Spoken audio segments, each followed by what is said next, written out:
Good evening, good evening, good evening, and welcome back to Sooners Intel. I'm your host, Jason Watkins, along with my co-hosts, Mr. Mason, Chris Mason from Sooners 360, and somewhere here, Kchris Griffin from the Horns Down Pod is on board as well. And if you love Sooner college football, you know you're in the right place. So before you forget, smash that red subscriber button, like our videos, and don't forget to ring the bell so you don't miss one moment of Sooner Intel. Mr. Mason, sir, how are we?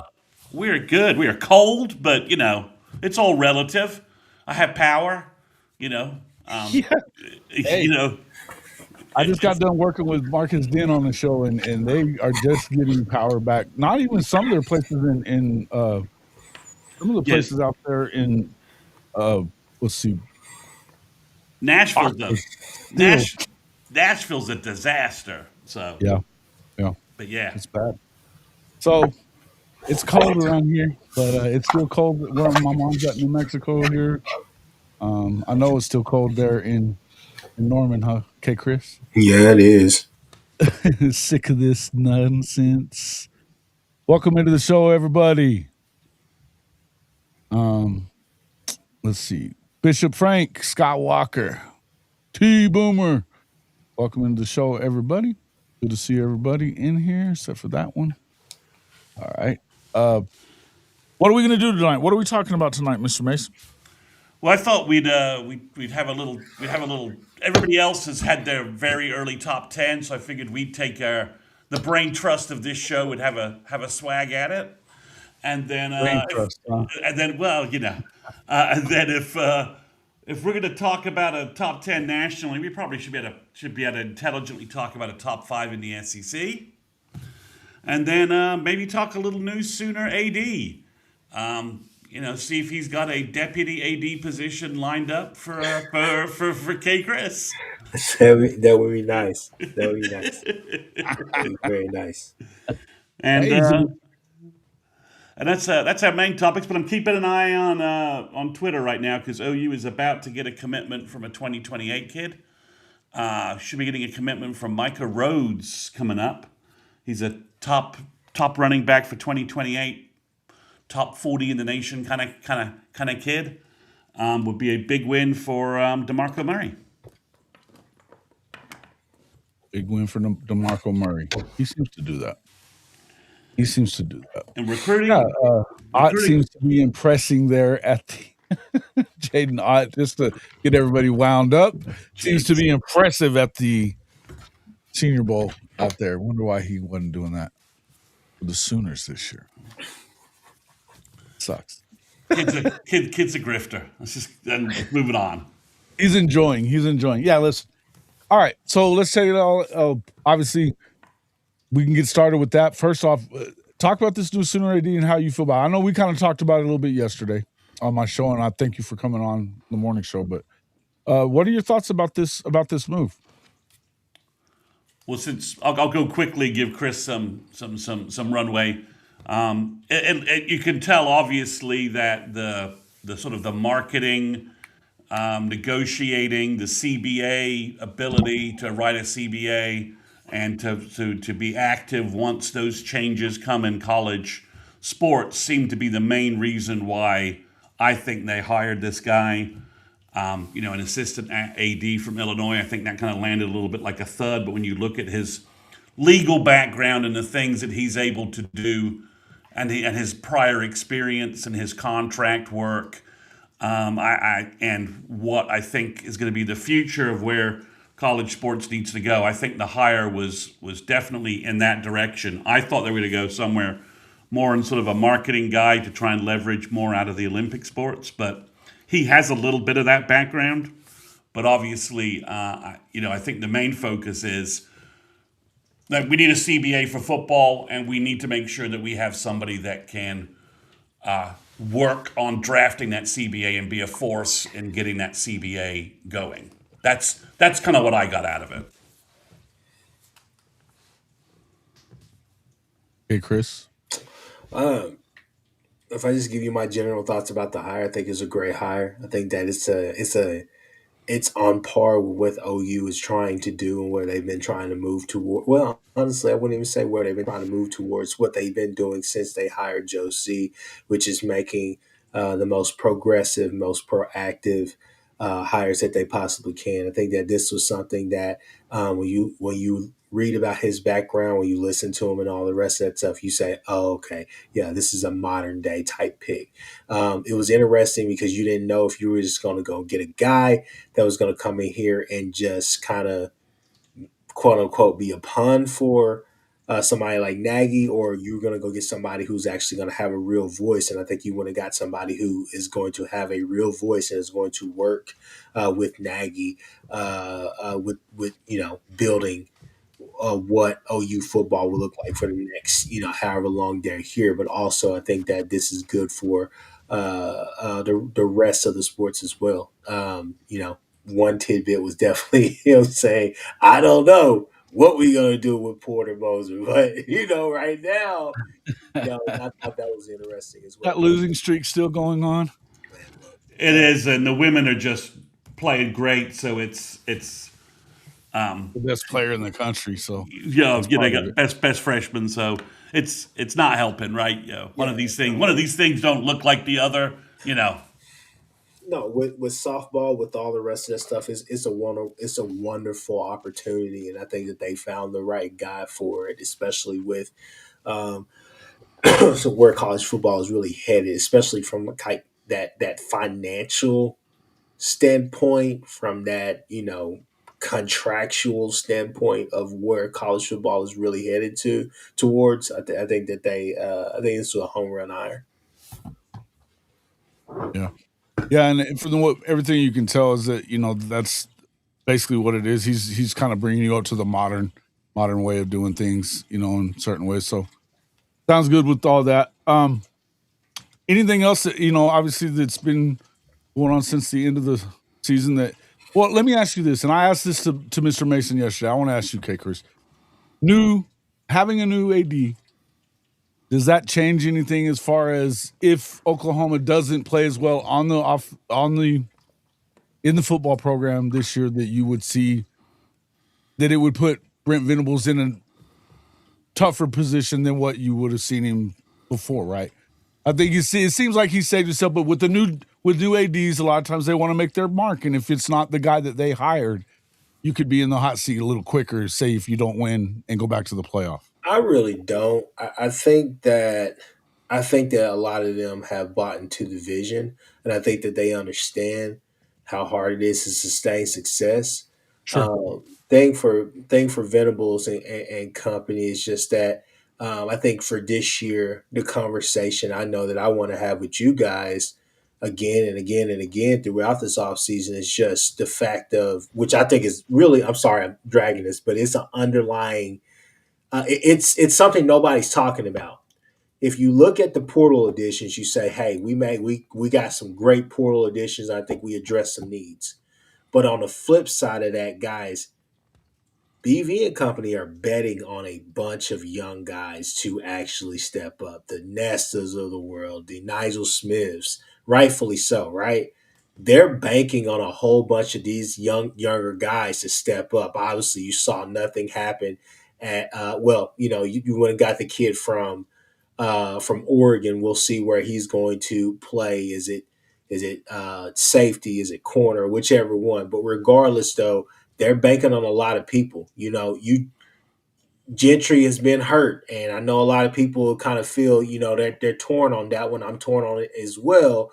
Yeah. But you kind of believe that that gosh, kid from Mustang. I don't know why I'm forgetting his name, but anyway, Jacoby Johnson. exactly, Jacoby Johnson. You're betting on guys like that to step up in a big way next year. So, for me, I For think him it's to continue to grow, and same uh, with Eli and guys like that. Right, right. I get it. yeah. But I mean, when you look at the schedule and you look at everything that's happened, barring injuries and all the craziness that happens throughout the spring and summer months leading up to fall camp, you feel really good about the schedule and you feel really good about where this team is at. It's just certain things have to improve. Mateer hasn't improved. Arbuckle. Everybody's got to take a look at and look at themselves in the mirror on the offensive side of the ball, and let's go do what we feel like you guys Has to be a big improvement on the offensive side, I would think. are. You expect the defense to stay. I don't know that you expect it to be as dominant as it was Yeah, this past season, right? But you expect it to be pretty close to that, if yeah. you know what I mean. And it could be better, but it just kind of depends on how it all turns out. But And you got to see some improvement. But let me ask you this though. I mean, we're going into as much as it's we keeping the status quo. You look at you like the schedule.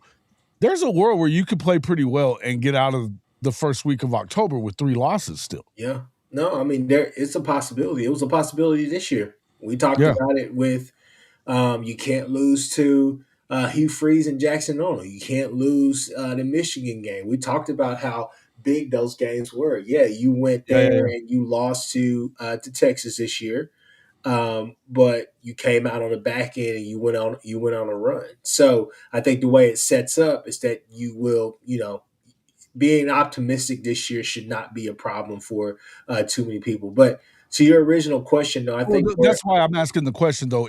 I'm not saying that I expect them to do anything necessarily. I'm saying if it doesn't go your way, and let's say you finish 8-4, does that put him in a precarious position? again, just to that point, I don't necessarily think it does because I think I think Nagy is kind of more or less the Kind of the influencer decision there maker on that. than the AD would be. I think the AD is going to have a conversation. It's going to be it's going to be set up like what most of your I hate to get into this, but like it's gonna be set up mostly kind of what your like city manager and mayor like relationship is, where the mayor is the face, but the city manager is the one behind the scenes working everything and doing everything, the daily operations of it.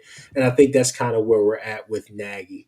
I think Nagy will be the one who um, will kind of call. I wouldn't necessarily even say call a shot, but just kind of he will have more of I think of an influence in that decision. But I think Nagy is bought in. I think Nagy understands what's at stake. But I think that they've put in the work to go and copycat what they've done this year. I just yeah. Yep. Yeah, I Okay. mean, 8-4. It's hard to say that just without some context, either positive or negatively, right? Like Yeah. that's an 8-4 that Okay. should Well, have the been. context that I would add to that, you lose again to Texas. Yeah, yeah. So and that's a problem. And again, if it's an 8-4 that should have been 10-2, and that's game day stuff with Brent, and you're Right. like, okay, what's going on? If it's an 8-4 with injuries and you're playing great football against some really great teams, then you're like, okay, you go to Ann Arbor, you lose a close game there, and Whittington takes them to like a Big Ten title, and then you're all of a sudden like, well, okay. I mean, just what I'm saying. It's just there's some things in there, but I think you're right. It's set up for as I mentioned, Chris, I'm glad you teed that up because when I was on the show yesterday with Jason, I was mentioning that part of the portal thing is that the places OU didn't add guys because they're I'm expecting going to that. 2 seconds. They're expecting that wave of next guys we've talked about, Chris, right? Like, Wyatt Gilmore, James Nesta, Amarian Robinson. Just there's a wave of defenders coming, right? That's why we didn't see so many defensive additions, I think, in the portal. It was mostly they did add a couple of long-term guys that have some serious long-term potential. Cole Sullivan being the biggest defensive addition from the portal, but they even added some longer-term portal prospects like the Ozawalu kid who's already kind of getting some hype. You watch Gabe and Teddy's video on him, and it's hard not to be kind of psyched about what he could be with Bates. But yeah, I think it's on the defensive side of the ball to be as good as they were this year. That next wave of kids is going to have to start making some movement. Okay. I mean, I think that's kind of where we are. They didn't bet a lot on adding portal guys. You got Cole Sullivan at most at linebacker, who I think is going to be a big addition. But other than that, you're waiting on the next wave of guys. Like we're waiting on Trent Wilson, Nigel Smith. We're waiting on James Nesta. Tristan Haynes, with Amarian Robinson. We're waiting for kind of that next wave to give us that super deep defense that we had last year. Okay. And it's just one of those things where you could have 3 losses on the schedule, but at the same time, the Michigan game, you go in there and win that game. If you win by 5 or if you win by 20, it really doesn't matter because we're still not going to know exactly what type of OU team we're going to be in store for until we go to Athens next year to play Georgia. In my opinion, I think we all know I think that's a bigger test, but I would tell you that I think that they got better with their hire that they made at Michigan. I mean, I was about to say that I think the characteristics are there, but Jason, that they're depleted. Look, it's great that they're going to come in there and be riled up as a fan base, and they're going to come in there and they're going to play Utah football, which is just being tough. That's great, but that tough football hasn't won Whittingham a lot of games these past couple of seasons. If we're just being real, and he's had arguably very talented teams there. We was 11-2 this year. They went 11-2, but it was a very gaudy 11-2. It wasn't something that was just like flashy. I mean, they were there kind of by default towards the end. I think the prevailing thought, why are they going to be good, is that you kept a lot of what they have. You kept Bryce Underwood. He's going to be getting an actual quarterback coach that people trust in, and that they should be better, and they've got more talent than what he ever had at Utah. Would be the point, right? I think I don't know that it's necessarily going to equate to them being a playoff team. That's not what I'm saying. But I think it's an early season test in the Big House. For sure. No, it's an early season test, and again, the characteristics are there of what a Whittingham team is going to be. We know they're going to be somewhat disciplined, this and that, but they didn't retain a whole bunch, and it wasn't like they just went out there and actually added something that Bryce Underwood needed, which was great wide receivers. They didn't have great wide receivers this year. They didn't have they had a good running game. They're betting on, I guess, the Marshall kid because Haynes is gone. Obviously, there are some missing pieces there. There's a lot of talent that has leaked out of Michigan. My whole thing is with Michigan is again, first year in that system, new system. Bryce Underwood, we understand the talent. But when you go and you look at what this attack is going to bring to you again, and I go back and I say he brought the same offensive coordinator. I say I just watched him with Eric Dampier, who at times looked like he could not throw the football. He can't throw the football. They had to go to the other kid. And the whole thing is that what Bryce Underwood do we get? Do we get the Bryce Underwood that looked like a hero, that looked like Jameis Winston and others during other games outside of OU and Ohio State, or what do we get? You get what I'm saying? Because that's kind of where I'm at. His maturation process is that's really what it boils down to. Is Bryce Underwood the guy that we think that he is this coming season, or is he not?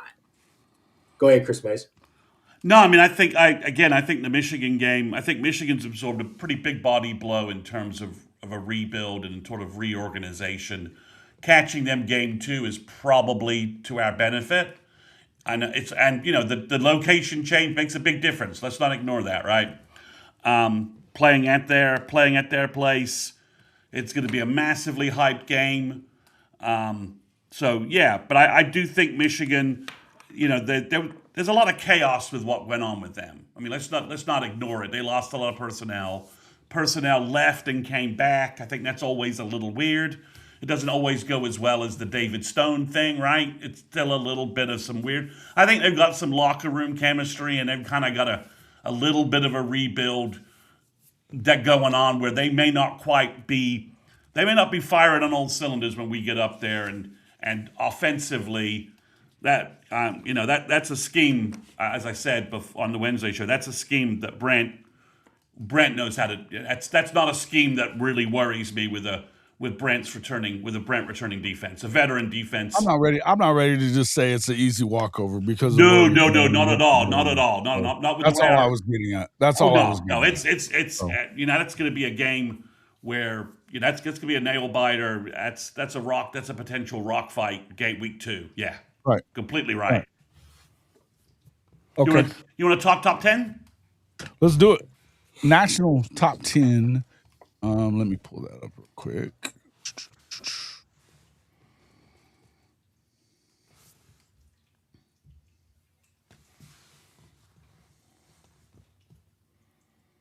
All right, here we got our national top 10 right here as picked by the boys of Sooner Intel. I got Georgia winning it all, man. I know both of you guys have Ohio State. I'm picking Georgia to win it all. And so I think they're starting off at number one. I like that they got Gunnar Stockton coming back. A lot of that defense coming. That was a young football team last year.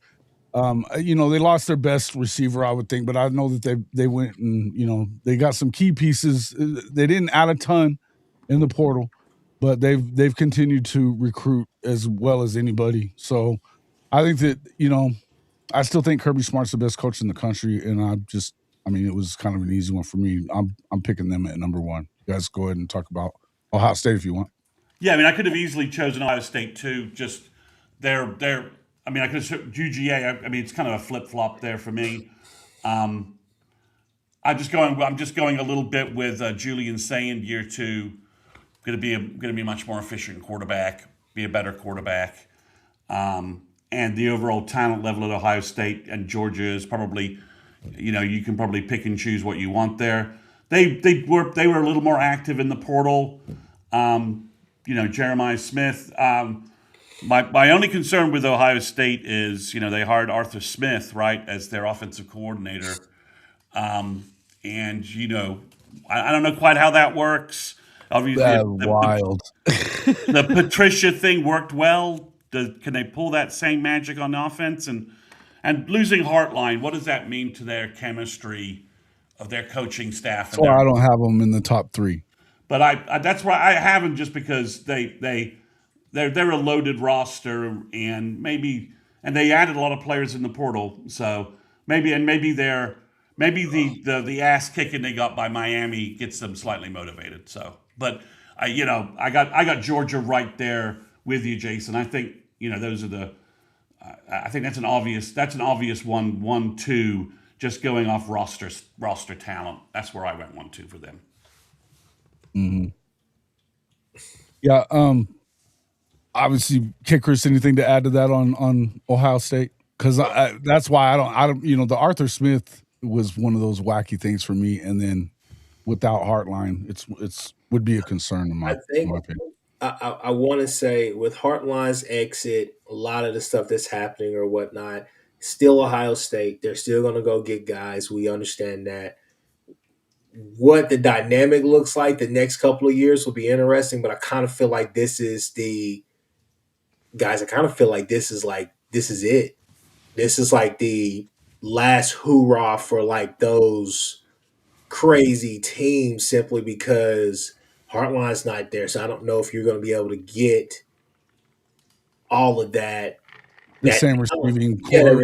Yeah, receiving core. I think that you hung on to the Chris Henry kids like that, but just I'm sure that Hartline's probably telling them, hey, still go to Ohio State, blah, blah, blah, all of that stuff. So it will be interesting to see how that goes. Now, I'm not saying it's the last hurrah, like they're not going to be a playoff team year in, year out or whatever. I'm just talking about like elite talent kind of at those positions, because they've obviously kind of dipped running back rise, right? I know everybody's the Bo Jackson and all the rest of this stuff, but that O-line, that's really going to be the end all be all for them, because Julian Saint is going to live. It's like the 3 ball for the Warriors. He's going to live and die by that offensive line, because we saw it in that Miami game. I'm excited to see that Texas game, simply for the fact of I don't really know if Muschamp being the defensive coordinator for Texas, I feel like they're just going to pin their ears back and try to get to the quarterback. I feel like they're going to bum rush the hell out of him, and they're going to force that offensive line to show them that they have matured and they have progressed this year. So just want to say that about Ohio State. But yeah, Georgia, I think you could put Georgia easily at number one. I differ from you guys from the Notre Dame and the Indiana. I think Indiana, great season, amazing season. I think they kind of take a step back, but they're going to have a good roster I next got year. them the same as you do. Yeah. Yeah, I will say this though. I think Oregon, with Dante Moore coming back, I kind of feel like Oregon's going to be everybody's team to not necessarily put them above those other two teams that we're talking about at the top spots, but kind of what everybody's going to say is really their sleeper pick to win a national championship next year. Yeah, I have a hard time doing that because they haven't done anything. They haven't won a big. I mean, aside from the Penn State winning the Big Ten, and then they got Ohio State at home last year in the regular season. Good for them. Yeah, I show me another win that matters, and when it matters. You can just talk about, well, they won the playoff game. No shit, they played Texas Tech. I don't have them in my top 10. I won't have them in my top 10. I don't buy them. I don't care about the money they're spending because I need to see them. They weren't, to me, ready for this for the what it was to play in that game against Oregon, Texas Tech. So good for them. I don't know. I'm not seeing Oregon as high up as a lot of people do. I understand why people do. They definitely get talent, but I don't know that Dan Lanning can coach it up in the game. I think he might be another Mario Cristobal, who, by the way, I think that they screwed that one up against Indiana in the championship game. Well, but that's really as good as Mario Cristobal can coach, though, Jason. I mean, that's. I mean, he basically he had. When they haven't stopped you 21 rushes when they haven't stopped you running the ball. That's crazy to me. I mean, that was Joe Flacco Super Bowl season for Mario Cristobal. I mean, it's like a no-name winning the Masters kind of thing. Mario Cristobal coaching his team into the national championship game there. So, it was a great year for Mario. I shouldn't. I only have Texas Tech in the top 10 because their schedule is just so crap, and they don't play Utah, and I don't think they play BYU in the regular season. So I just don't know who is going to rise up to beat them regular season in the Big 12. So it'll be again another fraudulent Texas Tech, 12-0 type season, 11-1, 12-0 type season. I don't think they're going to be as good as they were this year. The portal guys they picked up aren't as good. Chris Mason, are you crazy? What? Are you insane? With who? Mason, are you crazy? Are you insane? You guys are talking Big 12, y'all talking Texas Tech, and y'all not talking about the Oklahoma State Mean Green winning the national championship. The Mean Orange. We've renamed them the Mean Orange. Yeah, I don't. I'm not buying it. I'm just saying. I'm not buying it. Just like I'm not buying Auburn with USF North. Or the Nittany Cyclones. Yeah. Or the Nittany Hokies. Not the Hokie Lions. That one probably is better. Right? That is actually probably an upgrade. They made a big improvement for the Hope. That might be. You know what I mean? Yeah. No, I think if I was more confident in Dan Lanning, I might have Oregon higher. Like I might have Oregon 3 or 2, or if I believe that. Yeah, maybe I might have them in the top 5 too, if that's the case. But I don't believe in them. He's done some good. I mean, he was keeping Texas Tech in that game. So, but I have Indiana high just because I don't know what to do with what they did this year, and they're picking up some good personnel in the portal.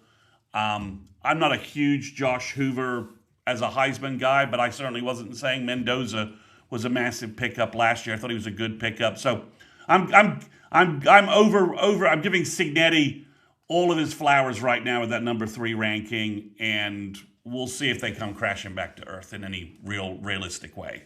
But again, they got a weak ass schedule, so they're not going to, they're not playing the equivalent of a Michigan or an Ohio State in out of conference, right? They have terrible out of conference schedule is Bill Snyder from the 90s era bad.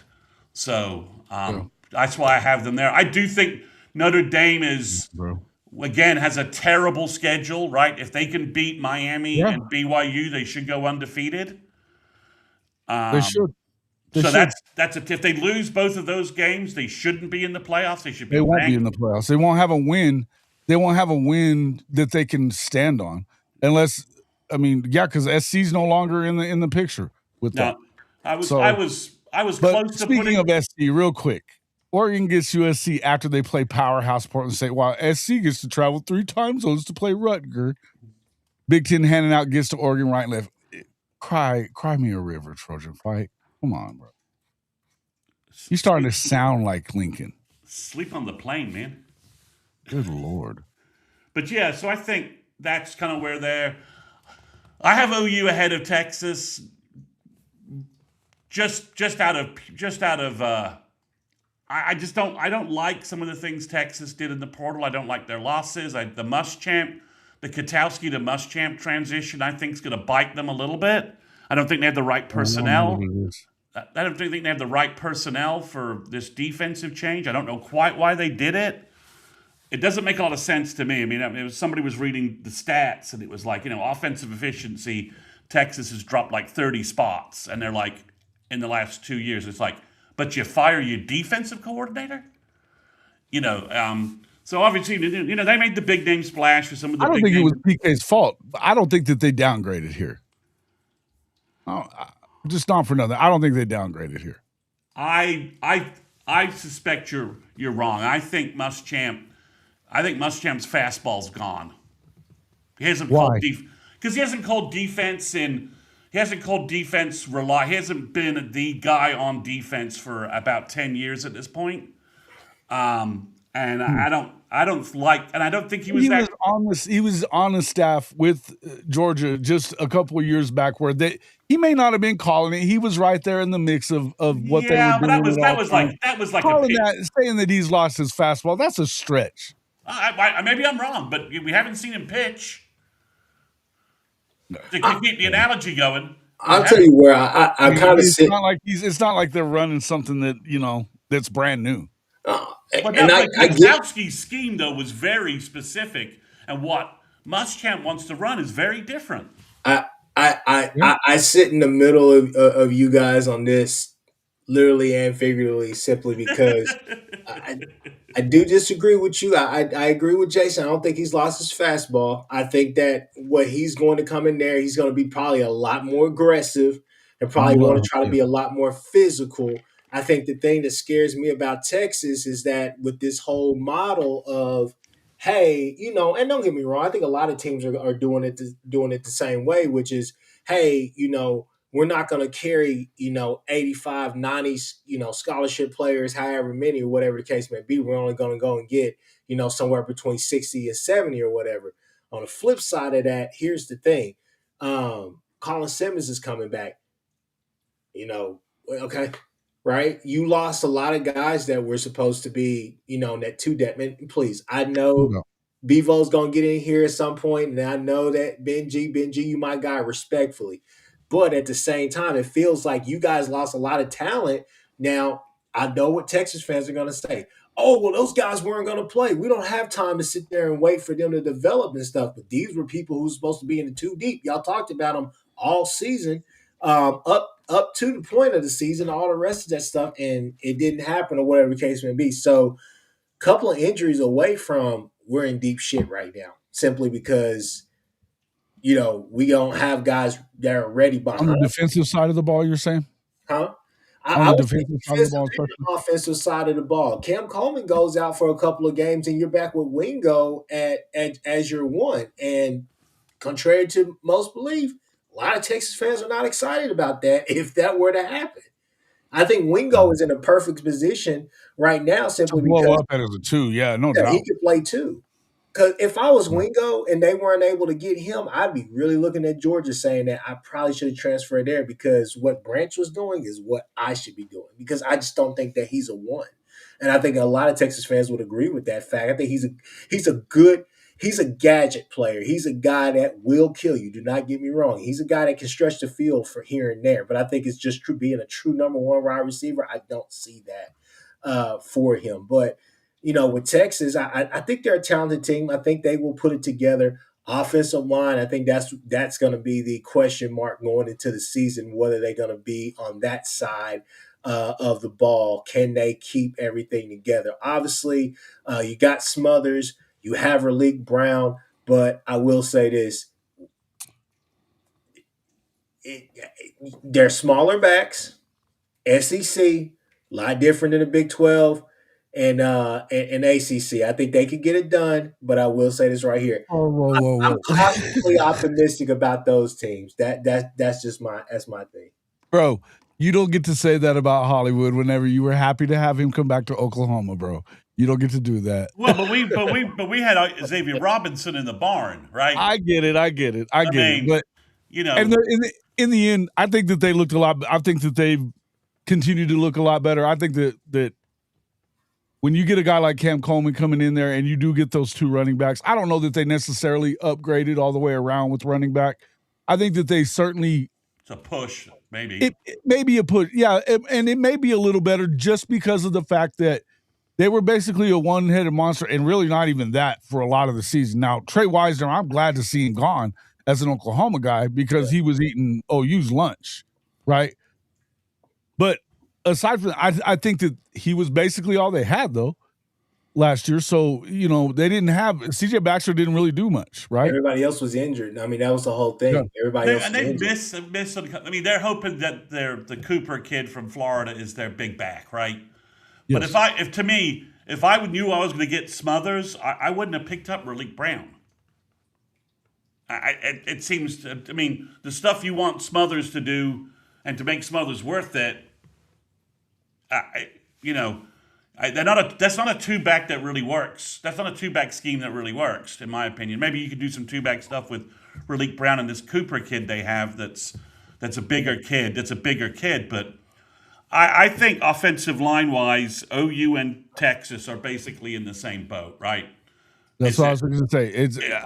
Does Flood all things being equal, and I'm going to kind of just echo what I saw from Jenna in there a second ago. You guys and you've already heard me say this too. I'm not picking OU to beat Texas until they do it. Yeah. Because I can't. I'm tired of watching them not go in there and score touchdowns at the Cotton Bowl, and we're talking 3 out of 4 years that's happened. So, I think that Arch is a lot better than he was at the start. I mean, he was better by the end of the year by a lot than he was when we saw him at Cotton Bowl. I think that there could be a problem. I think that we'll have to wait and see kind of how it turns out, and I think that there's a possibility that they underachieve as normal. I mean, shit. But again, and everyone's going to blow them up, right? I mean, we're kind of doing them. You've put them where everybody in the country is going to put them, right? The Arch, Arch has improved, and I think that's probably I mean, yeah, is he better game 11 than he was game 5? Well, he better freaking be, right? So yeah, I mean that's right. But I always thought that they would be better a year later than what they had them as this year, starting off at number 1. I always thought that was bullshit. I figured they were going to be better this year anyway. I don't know that I still don't believe that because I think that Arch is. I got to say he's way better than John Mateer is right now in my mind. Okay, well, I think the O line gets down to the O line, right? Does Flood or Biedenbaugh get their unit playing, competitive SEC football? That's a good question. And OU, they've got the Gooseby kid coming back, and some people are putting him on All-American teams, and I'm like, I don't know about that, but who gets their guy? Who gets? Texas added some pieces. The Wake Forest tackle is interesting. But they'd also lost a lot of depth pieces, and their O-line last year was, like us to a certain degree, their limiting factor. Yeah. And I don't know that they went out and really improved it, whereas we're basically banking on Bill taking the best talent we've had on the offensive line and moving it forward. I don't think Texas is in the same boat that way. And not getting banged up too bad because the depth is a little iffy, right? Yeah, so I think that's where Texas. But if Texas's offensive line starts playing well, then they're gonna bank that ranking. But if it's the same thing as last year, okay, Thievery, I agree. Gooseby has that ranking. I just don't think he's that good. I don't think Arch was getting hit too much for you guys to say that you had an All-American offensive tackle. I'm not saying Mike Fasusi's an All-American tackle this year because our guys got hit too much. So I think your quarterback's got hit way too much for you to tell me that you have an All-American offensive tackle. I know what that looks like. I know what that looks like. We know what Orlando Brown as a left tackle, an All-American left tackle, looks like. And Baker Mayfield Oh yeah, wasn't hit for 2 years. Guys, No doubt. everybody hit Arch last year all over the place. Well, I mean, okay, so he gave, if you want to give me that stats, but Arch got knocked around way too much for me to think you guys have a true All American tackle. But maybe he'll be that this year, and maybe your O line will be that this year. Just offering my opinion. They're going to have the threat. I mean, they're going to have the threat downfield. I think it's just one of those things where have you as a team, as a defensive coordinator, when you're coming in there to play Texas, have you seen enough film to, one, again, take away all the cute stuff, make it through Sark's script? I always say that every year. That's really what it boils down to. Make Sark call a close game. If you make Sark do that, that's whenever, if you make him call a 4-quarter game to where he actually has to go past that script, that's whenever teams really have a lot of success against him. Right now, they have the potential to be really dangerous simply because Wingo can now be what Xavier Worthy was for them, which is just a gadget. Use him all over. That's why I was thinking A.D. Mitchell and Worthy, right? Mm-hmm. And then the Mosley kid could be the X factor to where he could be like that Whittington or just that third piece or whatever, who could be the two. Maybe he even exposed to be the golden, because I do see a lot of teams essentially trying to take away Cam Coleman, because that's going to be an interesting part about Cam Coleman's game as well. Not saying that he can't, but at 6'5" and the way that he runs, the way he does what he does, he's a deep threat. That guy's going deep. That guy's, getting there. Want to see what his route tree looks like. Can he really, expand that, especially in this offense here where they're going to say, yeah, you're going to go deep, but you're also going to be running a lot of deep curls. Sark loves those deep curls, those deep, he loves little bench routes, stuff like that. So they're going to use him a lot of different ways to make sure he stays open, but you're going to have a lot of stuff underneath as well. And I think that's where a Wingo could really excel. So they have the threat there. And I think that what helps Smothers and what helps Relique, to be honest with you, is Manning's legs as well, his mobility. So I think that's a big piece.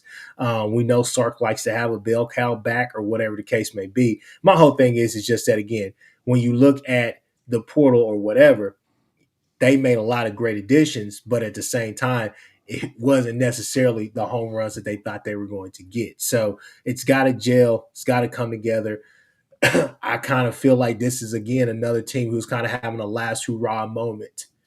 I was going to say, I agree. I think that they're pushing all their chips to the middle. Yeah. Because I'm not going to sit here and tell you I think that Sark is running off after this year, or this is definitely he could. Right. You've heard a lot of that kind of stuff, but I've also heard that he isn't. And I don't know that the Muschamp move signaled that he's going anywhere. It almost feels like he's pushing towards something. But I definitely think that he knows that Arch is probably on his last year. They're pushing their chips in the middle. I think that they're trying to win a national championship this year. Do I think they're going to win it? No. But I think they're going to be good, though. I do think they're going to be good. And I think they're going to – I don't really think that Ohio State showed me a whole lot. I mean, they didn't play much this year. So, let's see what they are before I go pushing them too high. That's why I have them there. I think Notre Dame's a pissed off team with a nasty O-line and a good quarterback and a good running game, and they're going to have a nice defense. I think they're nasty. I think that they could, they're going to need to definitely go like 11-1 at worst. But I think, I do think you have to do that to get in, but they're going to get in. So my question with Notre Dame is just offensively, we know C.J. Carr, but they lost both running backs. We know the offensive line is always going to be solid. They went and got those 2 wide receivers from Ohio State, and that's all great, fine, and dandy. Running game, though, has been really their bread and butter, and that's really opened up a lot of stuff for them, because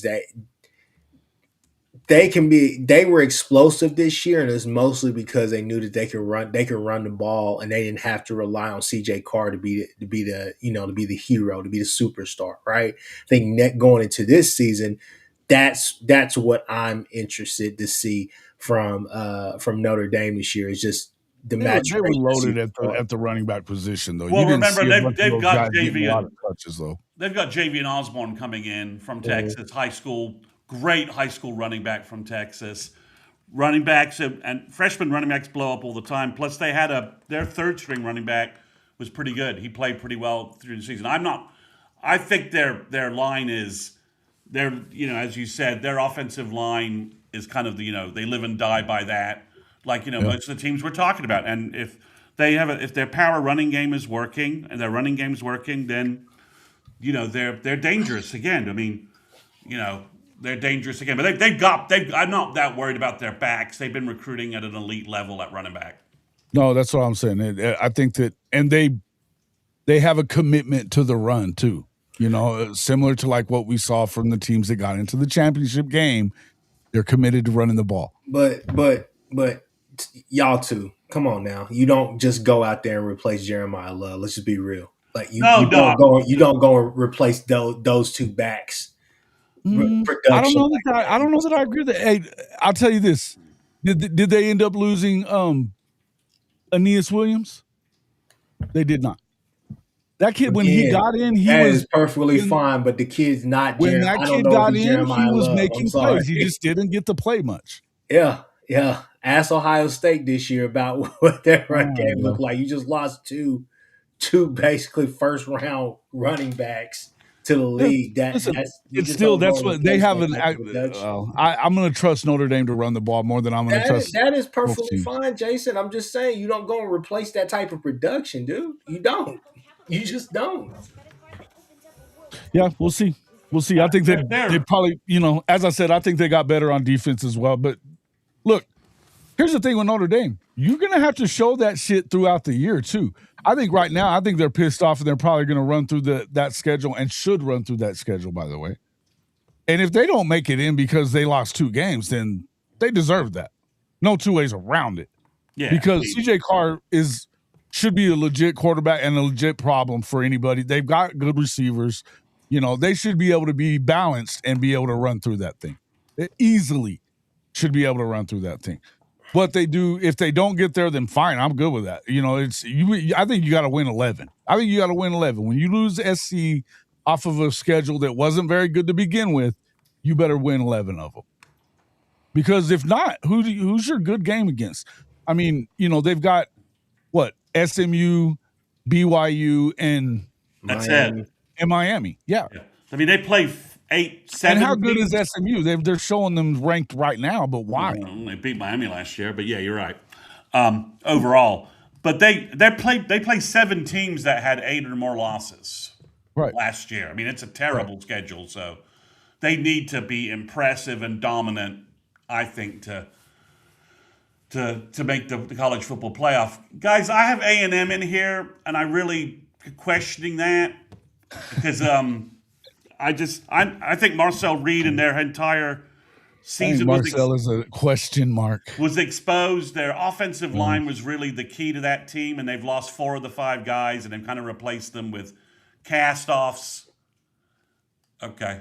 Ryan C6568 just posted something, Jason, we may want to just veer off and talk about it just for a sec.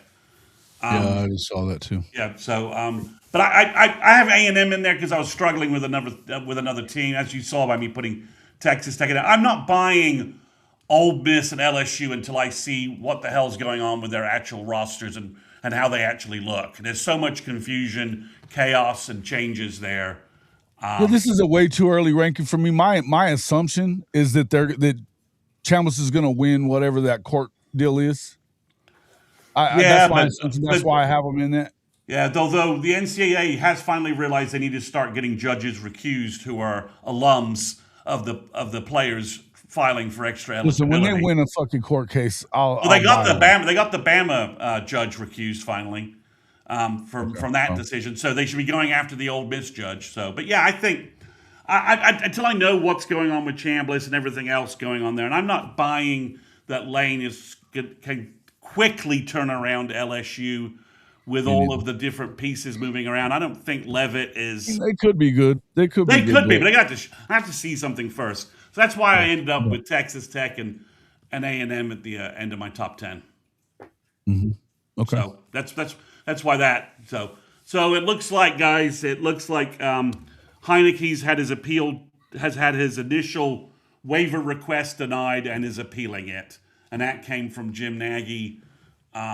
Just posted that. So Yeah, I just was reading it. and the other thing that seems to be maybe a bigger factor in all this is Heineke appears to be tearing it up at the Senior Bowl. So he's apparently having a great days at the Senior Bowl, looking great. I've been hearing people laud about him, and Jim Nagy being one of them, obviously. But there's a lot of people saying a lot of good things about him. They like him a lot. They like all the defensive guys, especially at the Senior Bowl. They've been happy about it. I was going to ask you about what's going on. Why is R. Mason not there again? What happened there? I think he just doesn't need to be there. Okay. He's right now. The last thing I saw was that Daniel Nothing Jeremiah helps him. He doesn't help him to go up against these guys. That doesn't. He's right now number 35 on Daniel Jeremiah's top 50. And I think he goes to the combine, does great at the combine, and moves even closer to the first round. I mean, I don't know that if you watch Nick Benito basically having a defensive player of the year type season, how do you let the Nick Benito 2.0 fall into the second round? I don't know how you do that. So, but the NFL will some NFL guy will find a way to convince themselves not to take R. Mason Thomas. But I think that's why he's not there. But yeah, I think overall, I think the top 10s, I think Texas at 7 is a perfectly fine spot, but everybody else will have them. They'll be preseason number 1 on a number of magazines and all that, unless this arch foot thing extends, right? This arch surgery, he misses spring for it, and people start getting a little worried about that. I don't know that it's a big issue at all, but I'm certainly not wishing injuries on guys in the offseason, and that's just bad mojo. That's just bad form.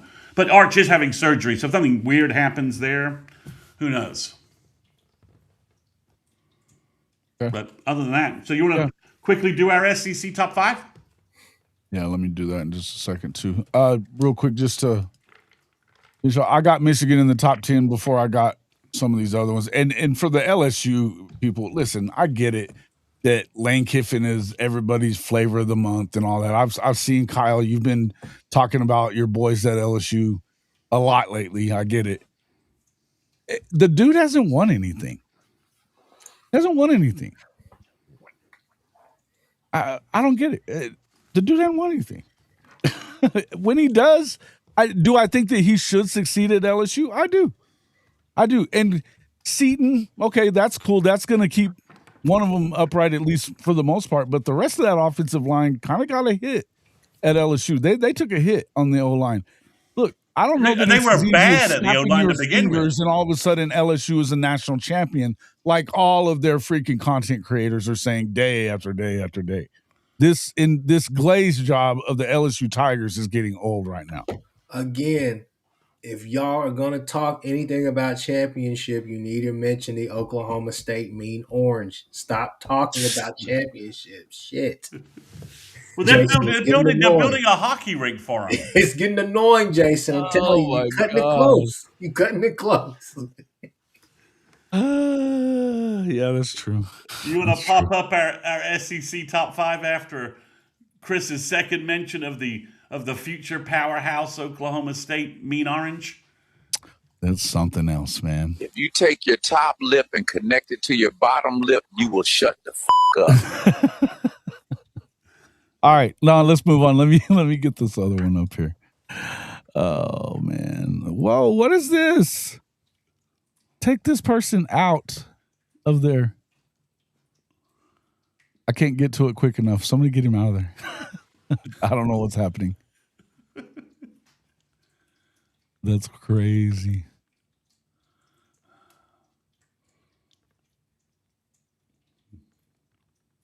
All right. The SEC top 5, according to us. Coming in. All right, here we go. All of us got Georgia up top.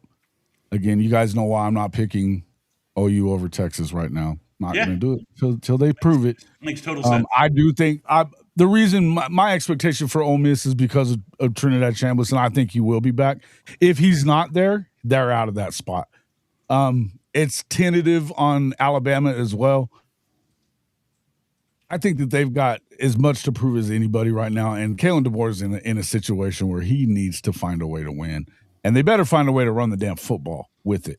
It's kind of similar to Oklahoma, but I think that he's in a precarious spot going into year 3, and if you miss the playoff again with the talent you have, and kind of making the mistake that they did with Hollywood Smothers, letting him get away to go to Texas like that, and with the same stupid shit that we saw from Dabo, not having the right paperwork signed so that he can't just leave. That was dumb. I think I think a lot of Alabama people are saying the same thing, by the way. I think a lot of them are saying the same thing. So, wow. My turn? Yeah. Yep. All right. So, yeah, we got Georgia there. Obviously, got the boys, got the guys there at 2. I think it's a new year, new season. So we just kind of go season after season. ATM, I ain't going to lie to you guys. I'm really scared about putting them at 3 simply because Marcel Reed, what is life like for him without Colin Klein? Like that's the interesting part. I think the short intermediary game is what really saved him. We saw him kind of take a step forward this past year, being able to hit a lot of those deep throws. But again, Concepcion, those guys aren't there. Like Shotty said in the comments, I get it. You can replace the production, but some of these guys are special, man. It's, Concepcion is, sheds one block and then goes for 60 yards. I just don't know if you have that over there. You have guys like that who could potentially mirror some of that, but I don't know if you're replicating that the whole season. So it's going to be interesting. They have a chance, but it's just like, I think the biggest knock on A&M this past season was just a simple fact. And who the hell did they play? Bama, until somebody just goes in there and just fully throttles them. I'm not talking about just a one-off like Florida State was last year. I'm talking about somebody going there and really just lay it to them, and I see them lay down a couple of games. I'm still going to put them in the top 5 in the SEC. I am really I'm going to be really interested to see who wins that QB battle. I feel like it should be the Keelan Russell kid, but they like the Mac kid, so we will see. Obviously, got to put Texas there at 5. They deserve to be in there. All right, so we're all with Georgia across the board. I have OU at 2. I have Texas at 3. A&M, again, I'm like Chris. I have them here, and I'm really questioning why I did that. Because basically I can't think of any other team to put there, really. I don't like what Tennessee did. I don't like what Missouri did. Ole Miss at 5. I like Missouri got Austin Simmons, but I don't think that they did much else for themselves. Well, I think that may be a downgrade too. So we'll see how that. Well, that's true, but I don't think it's an upgrade. Really. But I got Ole Miss there with Chambliss doing some magic and playing some games and doing some stuff. But it's the 4 or 5 teams outside the top 5 are the interesting thing. Like I don't have Bama in here. I think they had a weird portal offseason, swapping pieces out. So I don't know what they did. I don't like what I see out of Bama, and the quarterback change. Maybe it's a positive. Maybe DeBoer is finally getting his guys into his system, but does that make that system just more finesse and less able to run the football? I like Keelan Russell a lot. I'm not sure that I think that Mac is the answer, but I also think that he's probably better than what we saw at the end from Ty Simpson.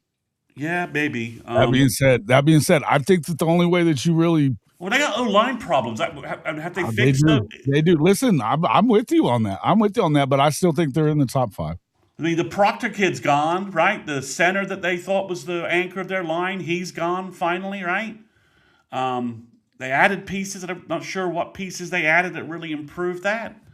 I don't know. That's why I don't have Bama there. Same with LSU, and I don't know what they are. A&M, Elko seems to have things stabilized there, but I don't know. I'm having a hard time watching that game against Miami they played, where Reed looked like crap and they were at home, and they looked bad against Texas in Austin. I'm having the bad taste of their last two losses. But, they do have a lot of returning talent. They got some good recruiting classes coming in. They picked up a good wide receiver from Alabama when they realized they weren't getting Coleman. It's the SEC could be a massive mad grab back, right? I mean, it has the potential to be even more chaotic than it was this year, especially with the balanced schedules out there.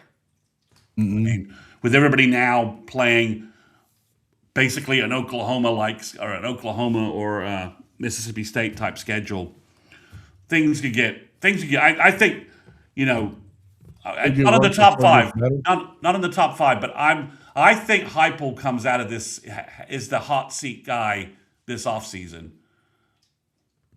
I think Tennessee.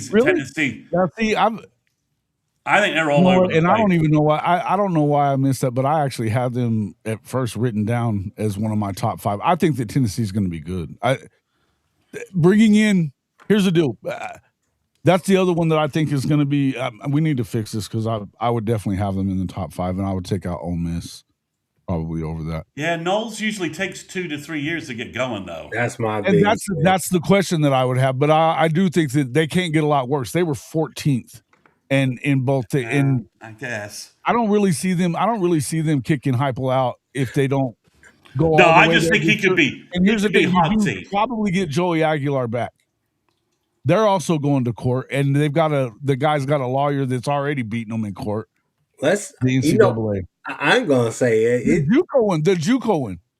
This is going to be interesting in the next couple of weeks with some of these court cases. We may have to jump on here and just kind of talk about it because, again, we talked about it the other night on SEC Gauntlet. It's just the NCAA can't lose, they can't win, they can't lose. They're just in purgatory the whole time. But I will say this, though. I was thinking about that earlier today.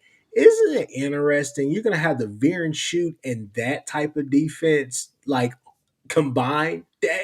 It's really interesting. It's going to be the most unorthodox game. Yeah, I mean, it definitely is. Like, to me, it's just one of those things where it's like when you every veer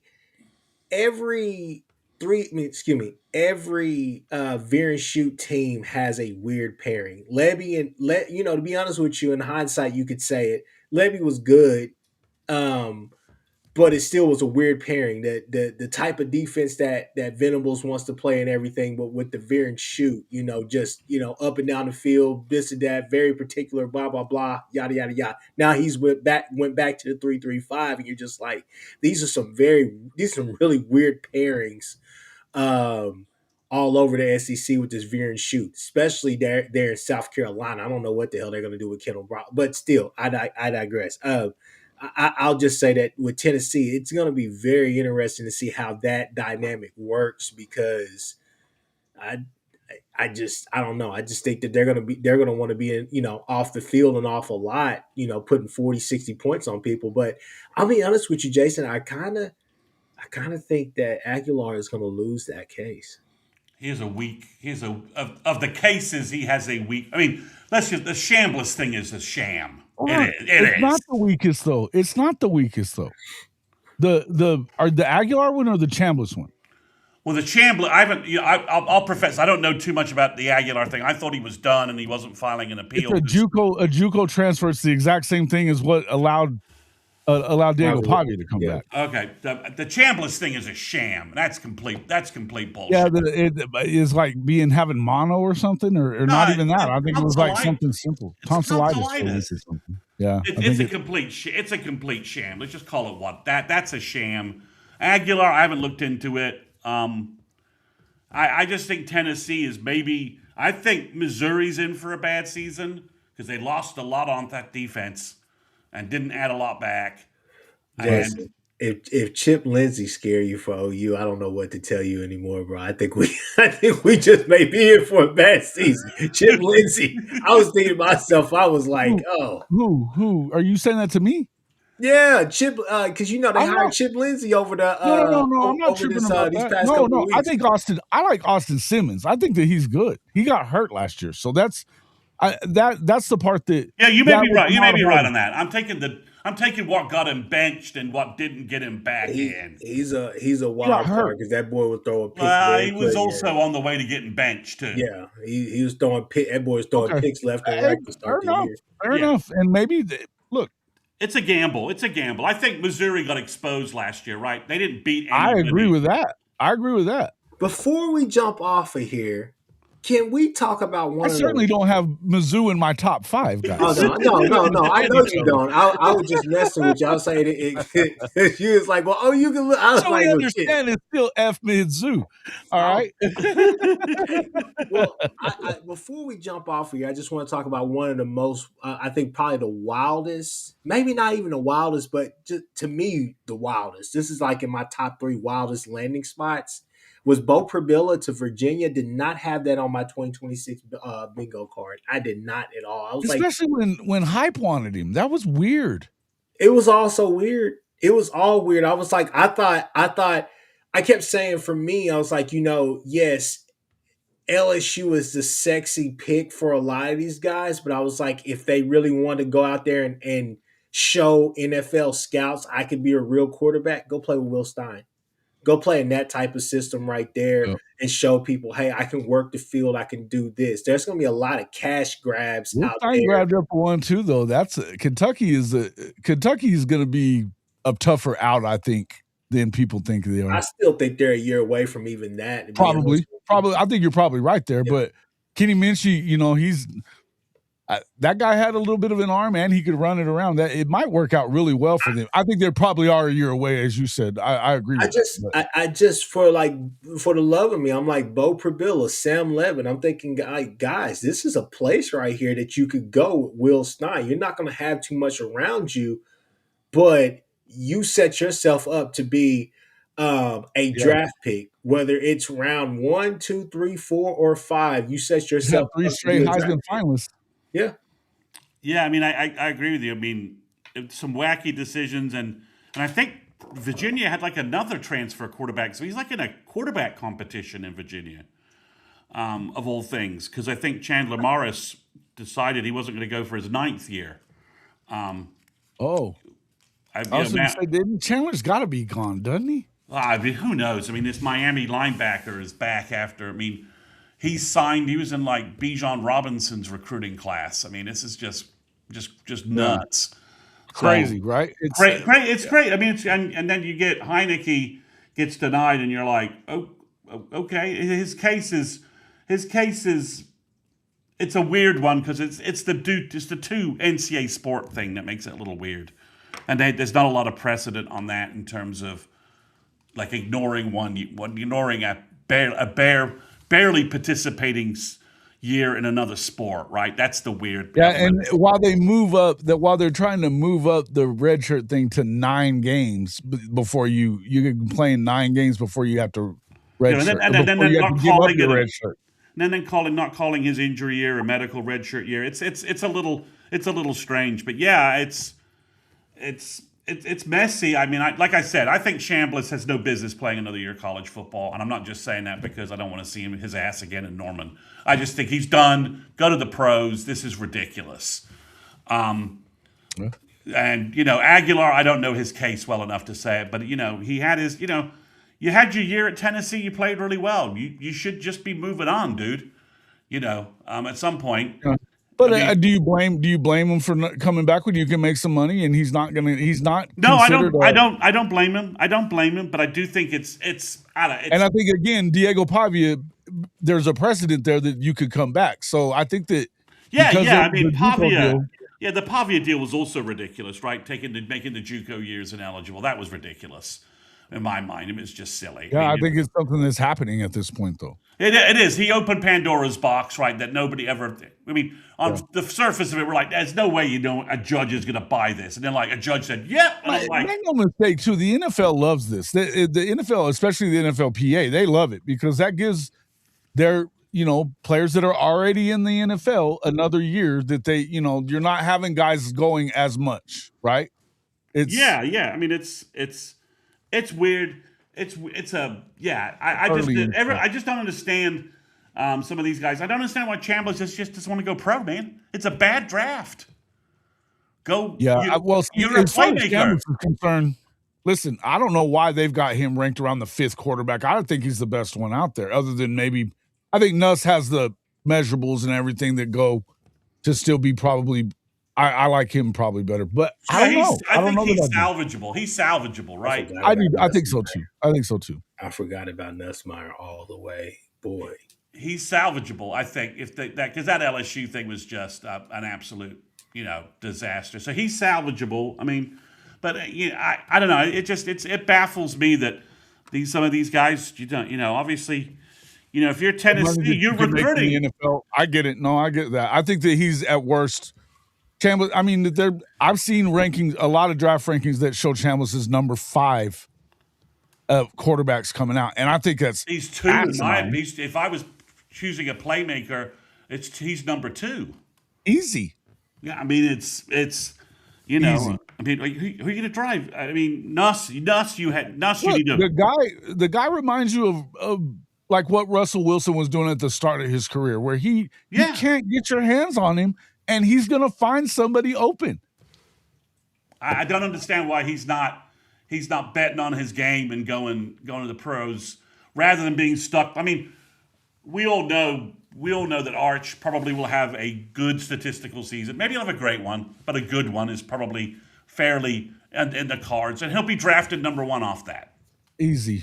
Right. I mean, no one's going to ignore. No NFL GM is going to pass on drafting the Manning. Right. Manning. He could have a half-ass season and go number 1 if he comes out. Yeah, but I think he'll probably have a good season based upon the additions they've added and some other stuff. But yeah, it's a mess. But it's if you're. I'm just shocked that no NFL franchises have reached out to Chambliss and say, why are you dicking around with going back to Ole Miss? We will draft you in the top 10 picks, guaranteed. Get in the damn draft. Mm-hmm. Like they would do in basketball, where they guarantee those kids, right? Like, you're not getting out of the lottery. We're drafting you out of the lottery. You see all the NFL teams that desperately need QB help, and this kid's going to go back and play college football for another year. It's bizarre. I mean, you wouldn't. What do you think? Do you think? I mean, somebody just said. I mean, Tyler Shuck is a starting quarterback in the NFL. I know, dude. I know. That's wild shit, bro. This is crazy talk.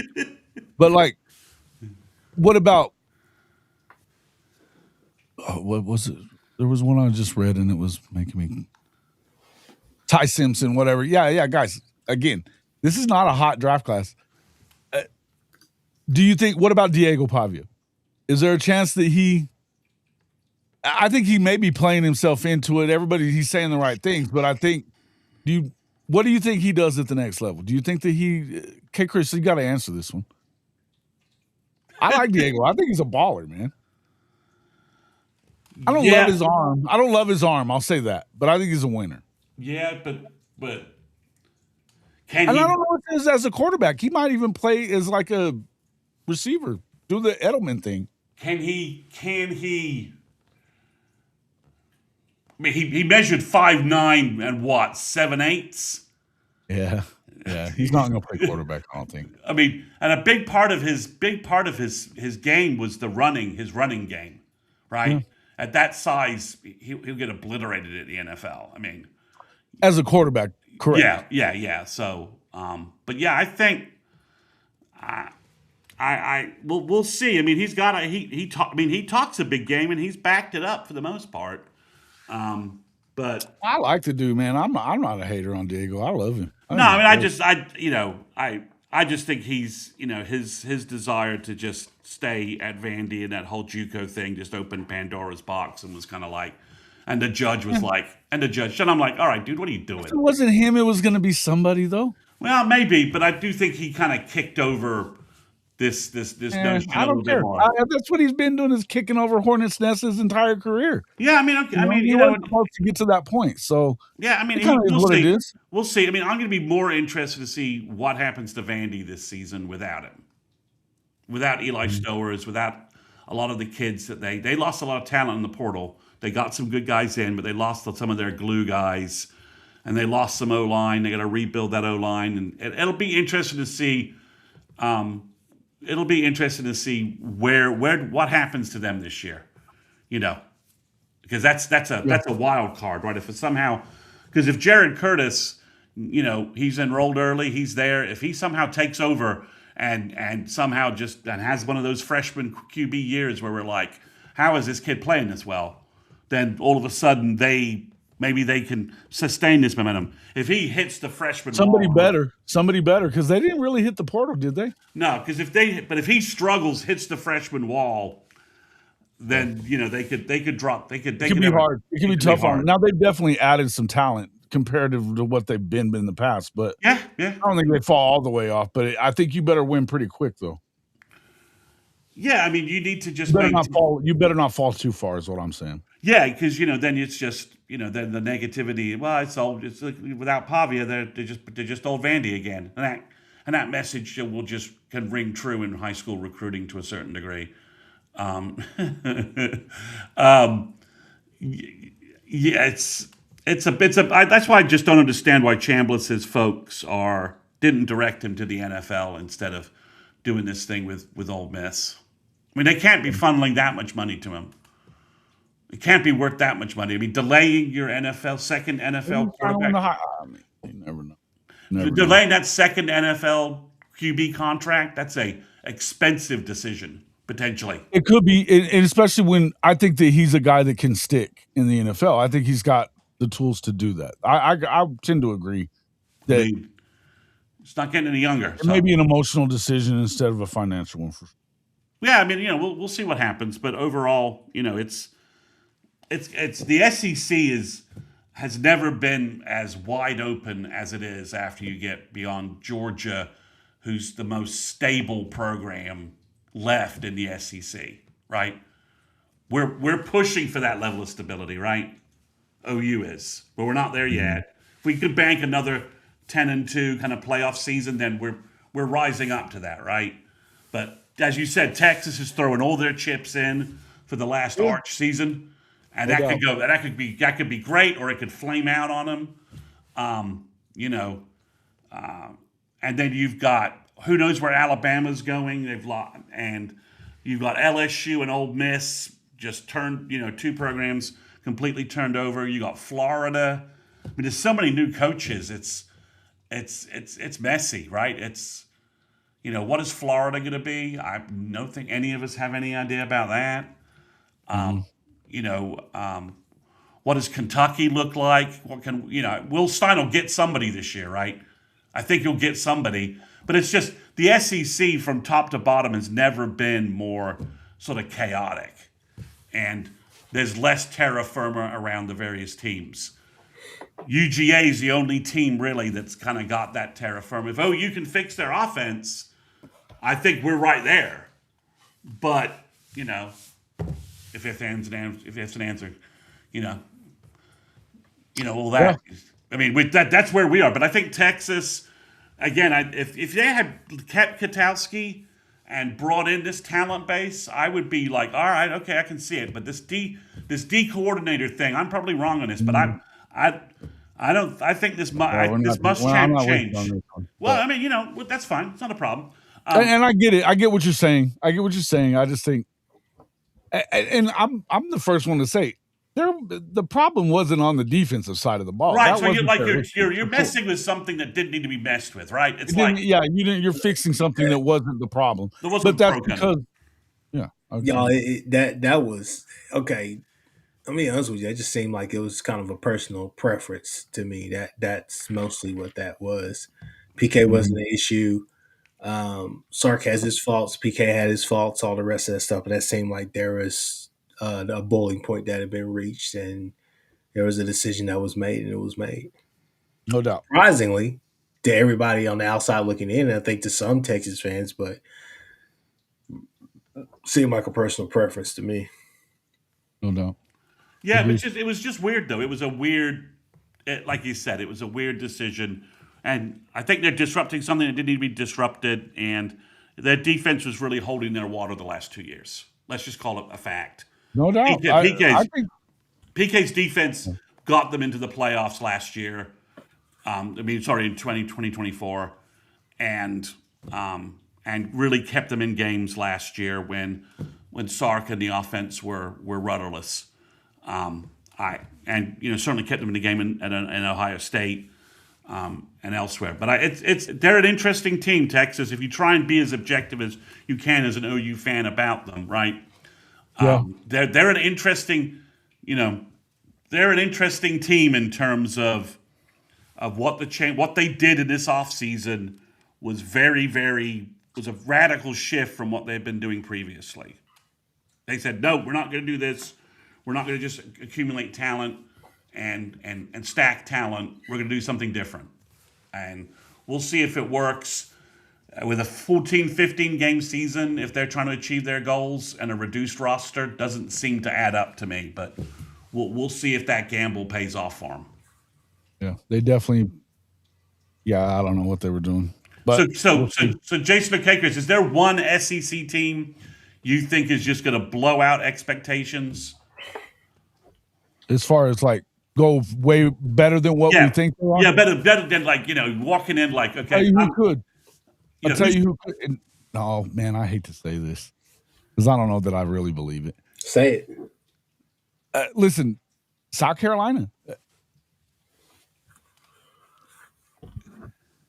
Because of the quarterback and Kendall Briles. I think that they've got a guy that actually knows offense so they can put some points on the board. Do I think that really is going to equate to much? Probably not. But it's an even year. On even years, they seem to go 9-3.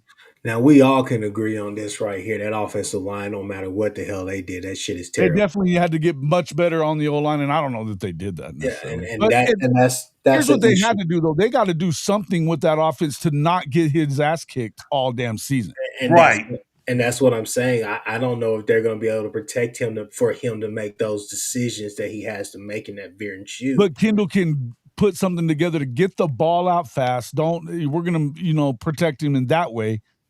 I mean, be honest with you. Let's be real. See that running that slow ass play action shit that they were doing. The X factor for them is honestly Gibson. I think if Gibson is healthy and Gibson is focused and ready to play ball, he gives them a better down the field threat.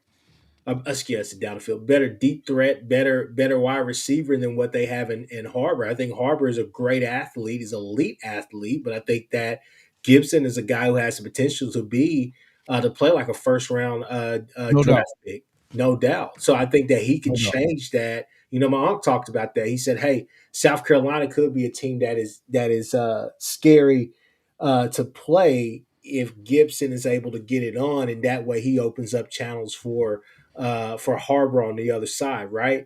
But if it was the fifth, we all be drunk. We know their defense is going to be pretty good or whatever, but I think teams were able to handle that this year. Everyone, I would think. Yeah, I don't know, man. You asked if there's anybody that could. It's a good pick. It's a good pick. It's a good pick. They just have their woes. There's not really another team that I could sit here and say, yeah, I think maybe Florida because of who their coaching staff and what they're doing. Their quarterback situation being what you got Jaden Barr coming back. You got your best. I think 5 of your best players are coming back. Mm-hmm. If they're coached better, maybe they're a better team.